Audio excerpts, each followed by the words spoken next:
नमस्कार हमारे प्यारे दोस्तों, एए स्कूल में आपका स्वागत है। आज हम मॉडल क्रियाओं वुड मैं कुछ करता, शुड मुझे कुछ करना चाहिए और मस्ट मुझे कुछ करना ही है का विश्लेषण करेंगे। ये इच्छाओं, जिम्मेदारियों और सिफारिशों को व्यक्त करने के लिए आवश्यक हैं। वुड इसका क्या अर्थ है और हम इसका उपयोग कैसे करते हैं? वुड एक मॉडल क्रिया है जिसका उपयोग हम इच्छाओं, इरादों और काल्पनिक परिस्थितियों के बारे में बात करने के लिए करते हैं। हम इसका अनुवाद इस प्रकार करते हैं, मुझे अच्छा लगेगा तुम पिकनिक पर जाते या वह तुम्हारी मदद करता। आइए कुछ उदाहरण देखें। I would like a coffee, मुझे एक कॉफ़ी चाहिए। I wouldn't like a coffee. Would you like a coffee? यहाँ हम देखते हैं कि वुड की मदद से हम अपनी पसंद या नापसंद के बारे में कैसे बात करते हैं। You would go for a picnic but the weather is bad. तुम पिकनिक पे जाते लेकिन मौसम खराब है। You wouldn't go for a picnic.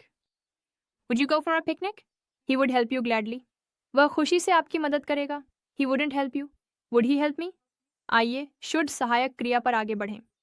हम इसका उपयोग तब करते हैं जब हम सलाह या सुझाव देना चाहते हैं, लेकिन वे अनिवार्य नहीं होते। उदाहरण के लिए, you should eat more vegetables. तुम्हें अधिक सब्जियां खानी चाहिए। You shouldn't eat more vegetables. Should you eat more vegetables? He should go to the doctor. उसे डॉक्टर के पास जाना चाहिए। He shouldn't go to the doctor. Should he go to the doctor? We should study more. हमें ज़्यादा पढ़ाई करनी चाहिए। We shouldn't study more. Should we study more? Should इसका मतलब चाहिए होता है,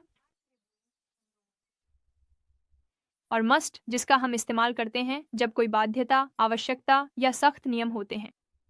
मस्ट और शुड के बीच मुख्य अंतर यह है कि शुड अधिकतर एक सलाह के रूप में होता है, जबकि मस्ट यह दर्शाता है कि ऐसा करना अनिवार्य है। आइए कुछ उदाहरणों का विश्लेषण करें। You must where a seat belt.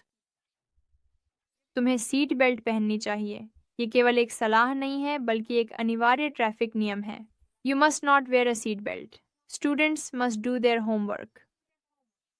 छात्रों को अपना होमवर्क करना चाहिए। Students must not do their homework. Must students do their homework. We must be on time.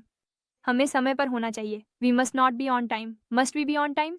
हमारे पास एक छोटी सी आश्चर्य है। मस्ट का एक समकक्ष हैव टू है। मुख्य अंतर यह है कि मस्ट वक्ता द्वारा लगाई गई बाध्यता या सख्त नियम को व्यक्त करता है, जबकि हैव टू बाहरी कारकों द्वारा लगाई गई सामान्य बाध्यताओं के लिए उपयोग किया जाता है। For example, you must be quite in the library. पुस्तकालय में तुम्हें चुप रहना चाहिए। वक्ता इस नियम पर जोर देता है। You have to be quite in the library. तुम्हें लाइब्रेरी में शांत रहना है। ये सभी के लिए एक सामान्य नियम है।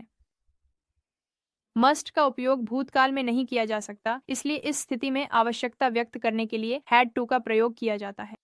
हम नहीं कहते आई मस्ट स्टे इंडोर्स, बल्कि हम कहते हैं I had to stay indoors for 1 week when I was ill. मुझे बीमार होने पर 1 हफ्ते तक घर में रहना पड़ा था। तो चलिए वुड, शुड और मस्ट के बीच अंतर समझते हैं। वुड का उपयोग तब किया जाता है जब हम कोई इरादा, इच्छा या पसंद व्यक्त करना चाहते हैं। शुड का उपयोग सलाह और सिफारिश देने के लिए किया जाता है, जबकि मस्ट का प्रयोग किसी कार्य को करने की अनिवार्यता या आवश्यकता व्यक्त करने के लिए किया जाता है। अधिक जानकारी, अपना शब्दावली बढ़ाने और तैयार किए गए अभ्यास हल करने के लिए पूरी पाठ एईए स्कूल पर जरूर पढ़ें।